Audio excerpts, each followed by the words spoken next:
पूर्वतन विधायक धर्मशाला केते थर आपण मानक खणी पर आज्ञा न्यूज देइछन मते कोन केते थर बाइट देइछन।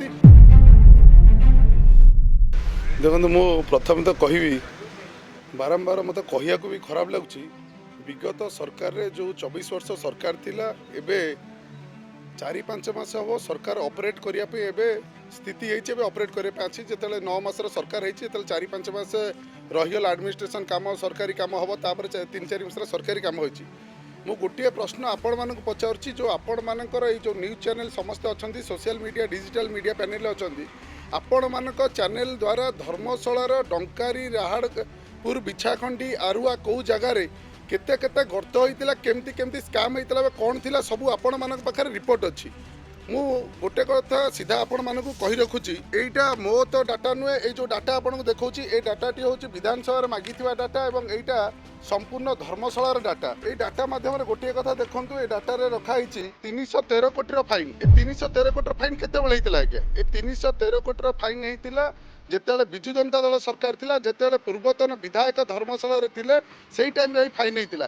एबे आज्ञा 4 मास होला से को संग संग समस्त खोली चोरी करने पड़ले सर। आ गोटे कथा एगुरा जेतेले ए दिन से चोरी होता से आज्ञा लीज क्या दिखाई से विजु जनता दलर जो विधायक थे तांकरी लोक मानक से लीज देते तार भी आज्ञा दस्तावेज प्रमाण सहित सब रखाई जो लीज देते आज्ञा देखूँ जो जो आरुआ कथा उठूँ से आरुआ जो 18 BSQ2 जो 18.8 एकर अच्छी आगे ये लोक नहीं से तार लीज ओनर हो लोक समझे ना ये आगे क्या सहित फोटो अच्छी जो प्रहलाद जाना आगे रिपोर्ट समस्त देदेवी आजिका डेट्रे 20 कोटी फाइन अच्छी 2.5 वर्ष है 20 कोटी फाइन अच्छी ये आगे क्या सहित बुलूँ ये जो निरंजन राउत जो जिला ये अच्छा जिला परिषद का स्वामी ये आज्ञा विजु जनता दल छात्र सभापति जाजपुर ये आज्ञा जो अच्छा निरंजन राउत 13 नंबर जोन धर्मशाला जिला परिषद थे सरपंच का स्वामी विजु जनता दलर ये आज्ञा देखो आज्ञा ये लोक बर्तमान ये खनिष्का और अन्य दुर्नीति एना अरेस्ट होती तेणु मुझे सीधा सीधा आपण मानक कही रखुच्छी देखो आज्ञा से संवाद द्वारा भी से बड़ बड़ लिडिंग चैनल जो न्यूज द्वारा से प्रकाश पाई से जो फटो उठी आपण मान भिड अच्छे जो 15 कोटी फाइन होता सब जिन होता देखो से आरुआर से अन्य जन तो मनोज सामल आउ जन खଣି मालिक ये जो पूर्वतन विधायक सहित रोते फटो आपण बजेबे ये खଣି से किए नहीं आज्ञा सबुठ बड़ कथा आपण मैंने भी सोशल मीडिया द्वारा आपण डिजिटल मीडिया समस्त जानी रखु खଣି लीज दिखाई आज्ञा आपण को विगत सरकार ए सरकार क्या गोटे भी खଣି लीज दिखाई जिते बड़े से खଣି लीज होल्डर माने से मोटा आकार चांदा दौले जिते बड़े इलिगाल बंद कर दिया जो चांदा बंद कर दिया से मैंने चित्कार गले मु आपण मानक गोटे कथा पचारुची पूर्वतन सरकार रे एवं स्पेशली जाजपुर रे पूर्वतन विधायक धर्मशाला केते थर आपण मानक खणी पर आज्ञा न्यूज देइछन मते कोन केते थर बाइट देइछन एवं केते थर से आज्ञा खणी भितर सेतेले जाइतिले एबे जाई पछछन एवं केते थर आज्ञा चिट्ठी लिखिछन को प्रशासन अधिकारी की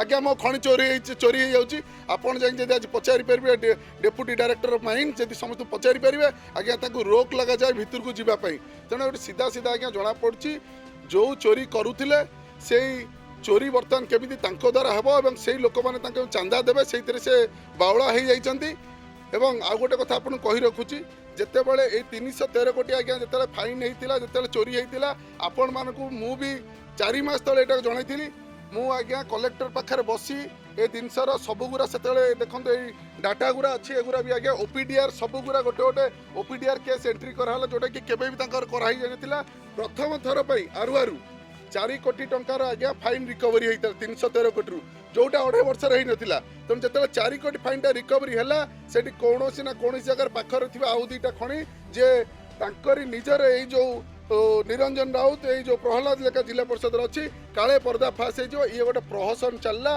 लोक गुमराह करने तेणु मु बारंबार से प्रसंग के मीडिया को आसिया मो इच्छा भी नाला कारण मुझे चाहूली जेकोसी मत से फाइल कलेक्शन हम गोटे गोटे ये 4 कोटी आरंभ है बाकी आरंभ हो जहाँ गोटे गोटे कराओ तेणु ये केवल आंकर मतलब रही उद्देश्य रही केमी गुमराह करके मीडिया को एवं सरकार को डिफाम करके अन्य खଣି केमती नियमित चली पारिबनी ए चोरी कार्य केम चली पारिबो से केमती 2 पैसा कम पारि आगु आज्ञा गोटे विशेष सूचना दूची आपण माने मते निजे कहतु रक्षक जदि भक्षक हुए ताल कौन करहब माइनिंग माइनर मिनरल जोटा माइनिंग थिला ओएमसी रो 16 जो एक्ट थिला मते गोटे कथा कहतु जेतेबेले गोटे डेप्यूटी डायरेक्टर ऑफ माइन्स ଶହ ଶହ କୋଟି ଟଙ୍କାର ଟେଣ୍ଡର ଉପରେ ସାଇନ୍ ମାରିଲେ ସେଟା ଟେଣ୍ଡର ହେଇପାରିବ। ଆପଣମାନେ ଆକ୍ଟ ବି ଦେଇଦେବେ ଆଜି ଦେଖିବେ ଆଜ୍ଞା, ସିଏ 5 ଲକ୍ଷରୁ ଅଧିକ ଫାଇନ୍ କରିପାରିବ ନାହିଁ। କ'ଣ ପାଇଁ? ତା ମାନେ ଆମେ ସେ ସିଷ୍ଟମଟା ଏମିତି କରିଦେଲୁ, ସିଏ 100 କୋଟି ଟଙ୍କାର ଆପଣଙ୍କୁ ଟେଣ୍ଡର ଦେଇପାରିବ ଏବଂ ଇଏ ଯେତେବେଳେ ଫାଇନ୍ କରିବାକୁ ଯିବ ସେ 5 ଲକ୍ଷ ଉପରେ ଯଦି ଫାଇନ୍ କଲା ଆଜ୍ଞା ସେ କୋର୍ଟରେ ଯାଇକି 2 ମିନିଟରେ ବେଲ୍ଟି ପାଇଯିବ। ଏ ସିଷ୍ଟମ ଏ ରୁଲ୍ କ'ଣ ପାଇଁ ହେଇଥିଲା? ଏ ରୁଲ୍ ପୂର୍ବ ସରକାର ହିଁ କରିଥିଲେ, ଏବେ ଭାଙ୍ଗିବାକୁ ଯାଉଛି ସେ ରୁଲ୍। ତେଣୁ ସିଧା ସିଧା ଆଜ୍ଞା ଚୋରିର ବାଟ କରାଯାଇଥିଲା। ଚୋରି ବାଟ ଦ୍ୱାରା ପୂର୍ବତନ ବିଧାୟକ ଧର୍ମଶାଳା କେବେ ବି ଆଜ୍ଞା ବାହାରି ନଥିଲେ ଖଣି ବିରୁଦ୍ଧରେ କହିବା ପାଇଁ। ମୁଁ ଆଜ୍ଞା ଯେବେଠୁ ସରକାର ବଦଳିଲା ଆପଣମାନଙ୍କ ନ୍ୟୁଜ୍ ଚ୍ୟାନେଲ୍ ବାଜିଛି ଆଜ୍ଞା 10 ଥର ଚିଠି ଲେଖିଛି, ପୋଲିସ ଚେଞ୍ଜ ହେବ କେମିତି କରାହେବ। ଉପରୁ ଖଣି ବିଭାଗରୁ ଖଣି ମନ୍ତ୍ରୀଙ୍କ ପ୍ରେସର ଦ୍ୱାରା କଲେକ୍ଟର ତାକୁ ଓପିଡିଆର୍ କେସ୍ କଲେ ଏବଂ ସେଇ ଆରୁ 4 କୋଟି ଟଙ୍କା ଜବତ ହେଲା। ଯେତେବେଳେ ଏବେ ଦେଖିବେ ମୋତେ ମୁଁ କହିଦେଉଛି ମୋ କଥା ହଉନି, ଆପଣ ଯାଆନ୍ତୁ ଡେପୁଟି ଡାଇରେକ୍ଟର ମାଇନ୍ସ ପଚାରନ୍ତୁ, କଲେକ୍ଟର ପଚାରନ୍ତୁ। ସବୁ ଜିନିଷ ଯେତେବେଳେ ଡିପୋଜିଟ୍ ହେଇସାରିଲା, ସବୁ କଲେକ୍ସନ୍ ହେଇସାରିଲା, ସେତେବେଳେ ସବୁ ଜିନିଷ ପାଇଁ ଅଯଥା ଆପଣଙ୍କର ଖାଦାନ ଭିତରେ ପଶିକି ଗଣ୍ଡଗୋଳ କରିବାର କାରଣ କ'ଣ? ଆଇନକୁ ହାତକୁ ନେବାର କାରଣ କ'ଣ? ନିଶ୍ଚୟ ଆଜ୍ଞା ବହୁତ ତା ଭିତରେ ରହସ୍ୟ ଅଛି ତାକୁ ଛପେଇ ଦେବା ପାଇଁ। ଯେତେବେଳେ ସେ ଖବର ପାଇଲେ ଏଇ 313 କୋଟିଟା ଏବେ ଡ୍ରୋନ୍ ସର୍ଭେ ପୁଣି ଆରମ୍ଭ ହେଇଗଲାଣି। ଇଏ ବର୍ତ୍ତମାନ 3000 କୋଟିକି ଯିବ। ଯେଉଁ ଆପଣଙ୍କୁ ଦେଖେଇଲି ଯେଉଁ 12 ନମ୍ବର ଜୋନ୍ର ଜିଲ୍ଲା ପରିଷଦ ଯାହା ଫଟୋ ଦେଖେଇଲେ ଆଜ୍ଞା, ତାଙ୍କ ନାଁରେ 20 କୋଟି ଟଙ୍କା ଫାଇନ୍ ଅଛି। ଆପଣମାନେ ସୋସିଆଲ ମିଡ଼ିଆ ତାଙ୍କର ଖୋଲନ୍ତୁ, ତାଙ୍କ ଫେସବୁକ୍ ତାଙ୍କ ଇନଷ୍ଟା ଖୋଲନ୍ତୁ। 3 ଦିନ ତଳେ ତାଙ୍କୁ ବି ଧରିକି ସେଇ 12 ନମ୍ବର ଜୋନ୍ରେ ମିଟିଂ କରିଥିଲେ। ପୁଣି କେମିତି କେଉଁ ଖଣି ଆଟାକ୍ କରିବା କ'ଣ କରିବା? ଏ ଆଇନକି ହାତ ନେବାର କାରଣ କ'ଣ? ଯେଉଁ ଲୋକ ପରେ 20 କୋଟି ଫାଇନ୍ ପଡ଼ିଛି, ତମେ ଯଦି ଏତେ ସାଧୁ ତାକୁ ଧରି ଦେଉନ, ତାକୁ ଫାଇନ୍ କଲେକ୍ସନ୍ କରିଦେଉନ। ତେଣୁ ଆପଣମାନେ ସବୁ ଜାଣିଛନ୍ତି କ୍ଷୀର କୋଉଟା ପାଣି କୋଉଟା। ଏଠି ପ୍ରହସନ ଚାଲିଛି କେବଳ ସେ ଚୋରି ଜିନିଷଗୁଡ଼ା କେମିତି ଅଟକି ଯାଉ ଏବଂ ମୁଁ କୋଉଠି ଏମିତି ପ୍ରହସନ କଲେ ମୋତେ କିଏ ଯେମିତି ପୂର୍ବରୁ ପଇସା ଦେଉଥିଲେ ସେ କଲେକ୍ସନ୍ ତାକୁ ଦେଇପାରନ୍ତୁ। ତେଣୁ ମୁଁ ସିଧା ସିଧା ତ କହିବି ପ୍ରଶାସନକୁ ଗୁମରାହ କରିବା ପାଇଁ, ଆପଣମାନଙ୍କ ମିଡ଼ିଆମାନଙ୍କୁ ଗୁମରାହ କରିବା ପାଇଁ ମିଛ ନ୍ୟୁଜ୍ ଦିଆହେଉଛି। ତେଣୁ ଆପଣମାନେ ତାପରେ ନଜର ରଖନ୍ତୁ। ପୂର୍ବତନ ଯାହା ଯାହା ଫାଇନ୍ ହେଇଥିଲା 2.5 ବର୍ଷ ଭିତରେ ଗୋଟେ ଟଙ୍କାଟେ କଲେକ୍ସନ୍ ହେଇନଥିଲା। ଆମେ ଏବେଠୁ ତାର କଲେକ୍ସନ୍ ଆରମ୍ଭ କରୁଛୁ, ଯୋଉଟାକି 4 କୋଟି କଲେକ୍ସନ୍ ଆରୁଆରେ। ତେଣୁ ତାଙ୍କର ଡର ପଶିଗଲା, ତାଙ୍କରି ଲୋକଙ୍କ ପାଖରେ ପୁଣି ଆଉ କାଳେ ସେ କେସ୍ ଚାଲୁ ହେଇଯିବ। ତାପରେ ଯେତେବେଳେ କେଉଁଝରର ରାଜାଚକ୍ର ପରି ଯେତେବେଳେ ଖଣି ମାଫିଆ ବନ୍ଧା ହେଲେ, ଯେତେବେଳେ ନିରଞ୍ଜନ ରାଉତ ପୂର୍ବତନ ଜିଲ୍ଲା ପରିଷଦ ଧର୍ମଶାଳାର ଏବଂ ବର୍ତ୍ତମାନ ସରପଞ୍ଚଙ୍କ ସ୍ୱାମୀ ଯେତେବେଳେ ସିଏ ଖଣି ମାଫିଆ ବନ୍ଧା ହେଲେ, ଡର ପଶିଯାଇଛି। କୌଣସି ନା କୌଣସି ମୋହନ ସରକାର ଗୋଟେ ବନ୍ଧା ହେବା ଆରମ୍ଭ ହେଲେଣି। ତେଣୁ ଏ ପ୍ରହସନ ଚାଲିଛି। ମୁଁ ଗୋଟିଏ କଥା କହିଦେଉଛି, କୌଣସି ଆପଣଙ୍କୁ ବିଗତ ଦିନରେ କହିଥିଲି ମିଡ଼ିଆରେ, ସେ ମିଡ଼ିଆରେ ଆପଣ ଦେଖିପାରିବେ ଆପଣମାନେ ନ୍ୟୁଜ୍ ଚ୍ୟାନେଲରେ, କୌଣସି ଗୋଟେ ବି ଖଣି ମାଫିଆକୁ ଛଡ଼ା ହେବନି, ସମସ୍ତଙ୍କୁ ବନ୍ଧା ହେବ।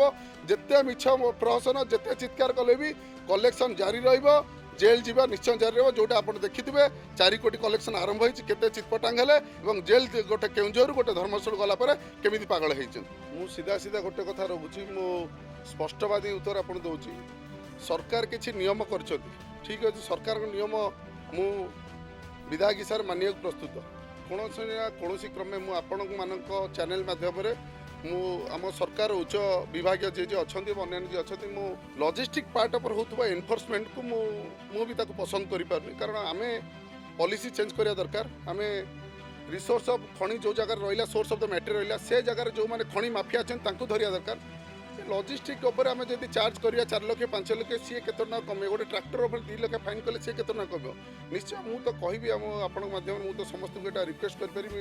ମୁଁ ବି ମାନ୍ୟବର ପ୍ରିୟ ମୁଖ୍ୟମନ୍ତ୍ରୀ ସମସ୍ତଙ୍କ ସହିତ ମୁଁ ଆଲୋଚନା କରିଛି, ସିଏ ବି ଏଇଟା ଦେଖିକି ଆମେ ଖୁବ୍ ଶୀଘ୍ର ଉପରେ ନିଶ୍ଚୟ 2-3 ଭିତରେ ଡିସିସନ୍ ନେବା। ମୁଁ ଲଜିଷ୍ଟିକ୍ ଉପରେ ଯେଉଁ ଚାଲିଛି, ସେ ଯେଉଁ କଥା କହିଲେ ଲଜିଷ୍ଟିକ୍ ଉପରେ ଯେଉଁଟା ଚାଲିଛି, ଆ ଉପରେ ମୁଁ ବି ଏଟାକୁ ପସନ୍ଦ କରିନି ଜିନିଷଟା। ଆମେ ପଲିସି ଚେଞ୍ଜ କରି ଯେଉଁ ବିଗତ ସ୍କାମ୍ର ଏଇ ପଇସା ଧରିବାର ଅଛି ଏବଂ ସିଡ୍ୟୁଲ୍ କରିକି ସମସ୍ତ ଖଣି, ଯେଉଁ ଖଣି ସାରା ଧର୍ମଶାଳା ଓଡ଼ିଶାରେ ଯେଉଁଟା ବନ୍ଦ ହେଇକି ପଡ଼ିଛି କୋର୍ଟ ମାଧ୍ୟମରେ, ଯେଉଁଟା ଡିଫଲ୍ଟର ହେଇକି ପଡ଼ିଛନ୍ତି, ମୁଁ ତ କହୁଛି ସବୁଗୁଡ଼ାକୁ ବନ୍ଦ କରିକି ସମସ୍ତ ଖଣିକି ଇମିଡ଼ିଏଟଲି ଲିଜ୍ କରାହେଲେ ମୋତେ ଲାଗୁଛି ଚୋରି ଯଦି ବି କୌଣସି କେଉଁ ଜାଗାରେ କିଏ କରୁଥିବ ସେ ଚୋରି କେବେ ବି ହେଇପାରିବ ନାହିଁ। ଏବଂ ବାକି ଯେଉଁ କହିଲେ ଏନଫୋର୍ସମେଣ୍ଟ କଥା, ମୁଁ ଏନଫୋର୍ସମେଣ୍ଟ ପାଇଁ ଯେଉଁ ଗୋଟେ ଗାଡ଼ି ମାଲିକ ଗୋଟେ ଟ୍ରକ୍ ମାଲିକକୁ ମୁଁ କେବେ ହଇରାଣ ପକାଇବାକୁ ମୁଁ ସେ ଉଦ୍ଦେଶ୍ୟରେ ନାହିଁ। ଆଜ୍ଞା ପୂର୍ବତନ ସରକାରରେ ପୂର୍ବତନ ବିଧାୟକ ଯେତେବେଳେ ଚୋରି ହେଉଥିଲା, ମୁଁ ଆପଣଙ୍କୁ କହିଲି ସେତେବେଳେ ଆଜ୍ଞା, ତାହେଲେ ଯେତେବେଳେ ସେ ଚୋରି କରୁଥିଲା ପୁରା ଚୋରିଟାକୁ ଜଗିଥିଲେ ଏବଂ ଚୋରିଟା କଣ୍ଡକ୍ଟ କରି ଆଜି ଯେଉଁ ଅବସ୍ଥା ଡଙ୍କାରୀ ରାହାଡ଼ପୁର ଯେଉଁ ଆପଣ ନ୍ୟୁଜ୍ରେ ତାହେଲେ ଯାହା ବାସୁଥିଲା କ'ଣ ମିଛ ବାସୁଥିଲା? जो जिनस करते जिते से जिनसा हो पारनी तेणु से तो निजे बाउला होकर जिनसा कह कि चोरी कल मुझे तो से कौन सी मुख्यमंत्री से पकेट पूरे जाते तेणु निश्चय आज्ञा जितेबाला चोरी कलेक्शन आरंभ हो गला जितेबाला चोर मानक जेल जा पड़ा से आज्ञा मिछ गुणा सब आरंभ है आपको फटो सह तथ्य सह एगुरा सब देखा तेणु ये फटो तथ्य भी आपको देदेवी तेणु ये तो ऑफिस जो कागज पत्र और सोशल मीडिया फटो ये तो कौन आगे तो मिछ कहबन ना तेणु जिनस आज्ञा चोरी करुले सी बारंबार आउ थे आपको रिमाइंड कर दूसरी एथिरे मोहन सरकार आसिला परे कौन खଣି नुआ टेंडर है टेंडर से भल थी से जो मैंने खଣି मालिक थे आज्ञा खराब हो गले निश्चय आज्ञा जिते बड़े देखुं बंधा हबार समय आसी जाऊँगी ये चित्कार दिखाई तेणु आपको मुझे जो कह बाध्य हली जिते चित्कार कले भी कई जड़े भी रहमान पड़ोनी सब खଣି चोर बंधा हे सब नियमित चलिए मुझे आह्वान दूसरी आपण मानक आसतु बुम नहीं सब खଣି बुलिकी आपण मैंने भी देखु धन्यवाद।